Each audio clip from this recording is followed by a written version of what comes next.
আসসালামু আলাইকুম। আমি জেসমিন নেওয়াজ আমার কুকিং চ্যানেল থেকে আপনাদেরকে জানাই স্বাগতম। আজকে আমি ধুন্দুল দিয়ে শিং মাছ দিয়ে রান্নার রেসিপিটা নিয়ে আসলাম। আর এই রেসিপিটা আপনাদের ভালো লাগলে অবশ্যই পুরো রেসিপিটা দেখে নেবেন।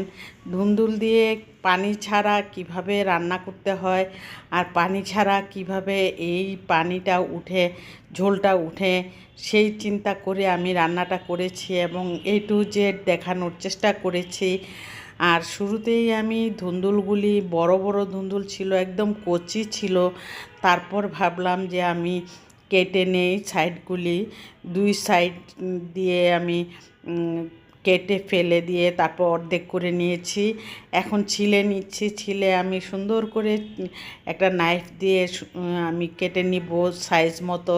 আর এই সাইজ মতো কেটে নিলে তারপরে ধুন্দুলটা মনে হয় অনেক সুন্দর করে রান্না করতে পারবো। আর আমি রান্নাটা করার পর আপনারা দেখবেন যে কেমন দেখতে হয়েছে। আর সেই চিন্তা করে আমি আপনাদের কাছে একটি রিকোয়েস্ট করব, আমার চ্যানেলটাকে একটি লাইক দিয়ে দেখে নেবেন আর সাবস্ক্রাইব করে অল বাটনে প্রেস করে রাখবেন। আর এইভাবে আমি কেটে কিন্তু সবগুলি ধুন্দুল কেটে সুন্দর করে ছিলে নিয়েছি। তারপর আমি টুকরা করে নিয়েছি। ভাবলাম যে আপনাদেরকে দেখানোর উদ্দেশ্যে আমি দুইটা ধুন্দুল আমি এখানে কেটে নিয়েছি। আর সবগুলি কিন্তু অফ ক্যামেরায় করে নিলাম। এখানে শিং মাছ 4টা বড় বড় শিং মাছ ছিল। ওই 4টা শিং মাছ দিয়ে আমি শুধু হলুদ আর লবণ দিয়ে আমি ভেজে নিচ্ছি। ভেজে নিয়ে মচমচা করে ভেজে নিলে তরকারির স্বাদ দ্বিগুণ বেড়ে যায়। সেজন্যই আমি ভেজে নিব অনেকক্ষণ চুলায় রেখে। একদম বেশি শক্ত করব না, শক্ত করলে তো মাছ খোলাই যাবে না। আর এইভাবে বেশি তেলের মধ্যে ভাজলে কিন্তু মাছ খুব সুন্দরভাবে একটা ভাজার স্মেল আসে এবং সুন্দরভাবে ভাজা হয়।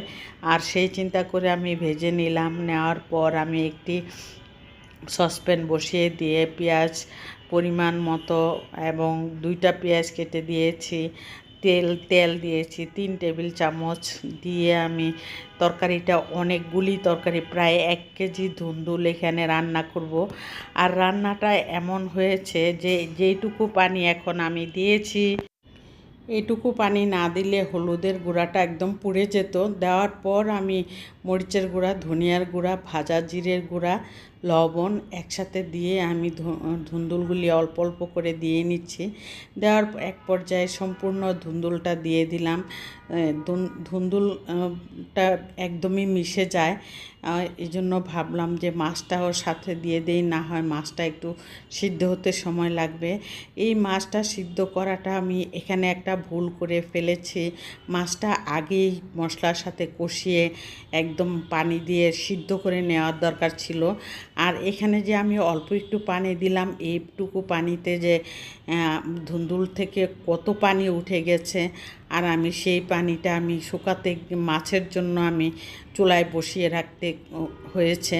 চুলায় বসিয়ে রাখতে গিয়ে ধুন্দুলগুলি একদমই নরম হয়ে গেছে, একদম সবুজ কালারটা একদম নষ্ট হয়ে গেছে।